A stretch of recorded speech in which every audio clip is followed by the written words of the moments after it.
1, 2, 3, let's go. Wednesday afternoon, hoping you will tune into our show. It's hosted by Cuz. Welcome back to the Alien Spaceship Talkshow podcast. And in case you're just joining us, you're listening to the Alien Spaceship Talkshow podcast with Emmy Hikins and Trevor Gear. And my brother, Trevor. There's a kind of calm going on in his head. You know, you don't have a phone number.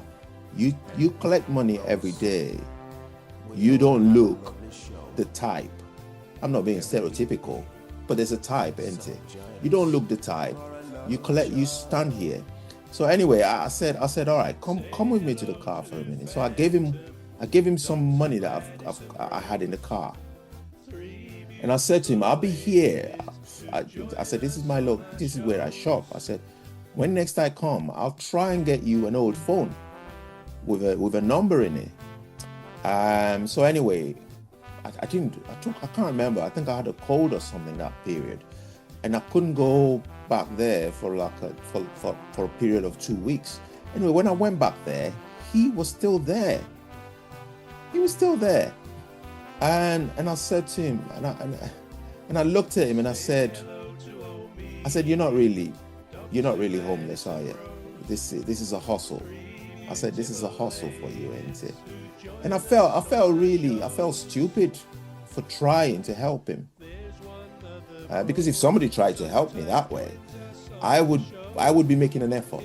I would say, if you're gonna try to find me a place of work or whatever, I would be the one making that effort. I would be the one ringing you. Yeah, I would go to somebody on the street and say, "Hi, can I borrow your phone for a minute? I've just got to ring this person because he's promised to help me." I would follow it up, but he never did anything like that. So So yeah, in answer to your question, I would, but on very rare occasions. Mm-hmm.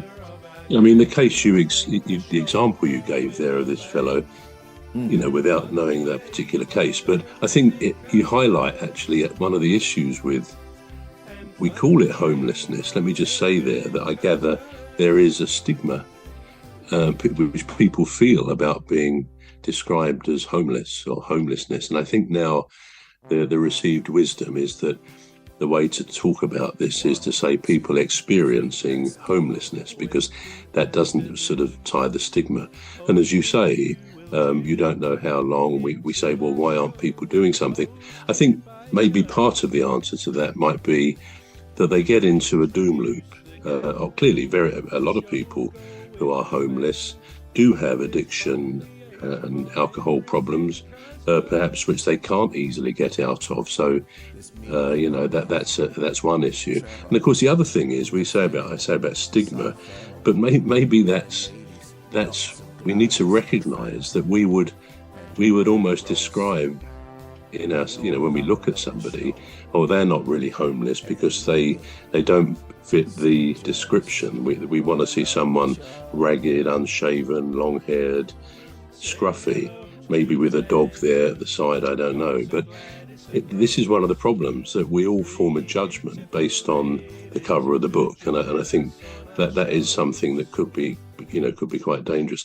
The other thing about homelessness, and as I say, we're not doing this as a negative discussion. We're not doing it as a religious discussion, just purely part of our humanity on this, this incredible, I often say this, but this incredible existence we all have, this relatively fragile existence, there but for fortune go any of us into any pitfall, really.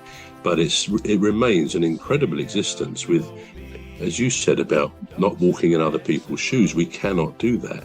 So we can't really make too many judgments without having experienced that. And the incredible thing about us humans is we are all completely unique. Nobody sees or feels what we see or feel in the way that we do. It is obviously quite impossible. And it's sometimes a thought occurred to me recently, actually.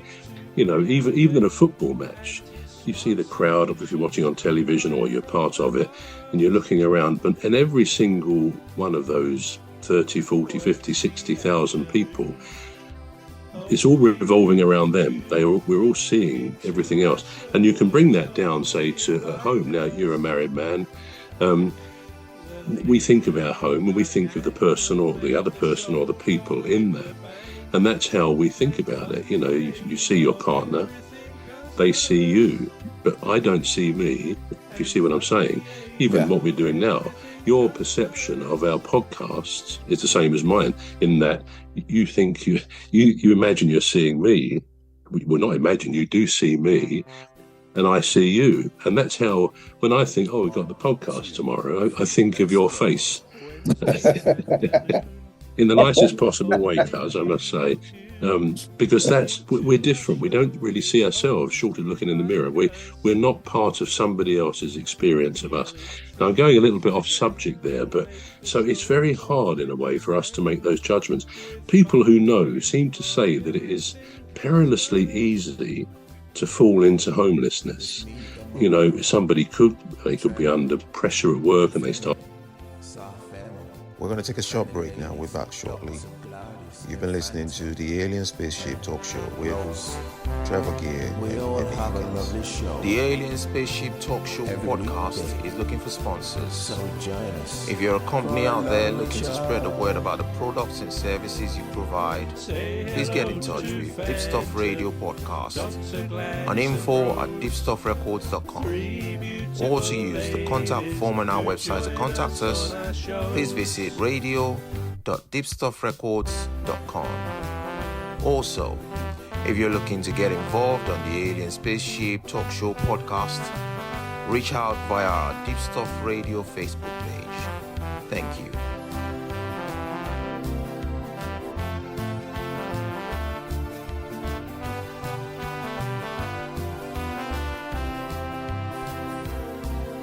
Say hello to old Mimi, Dr. Gladys and Rose, three beautiful ladies who join us on our shows.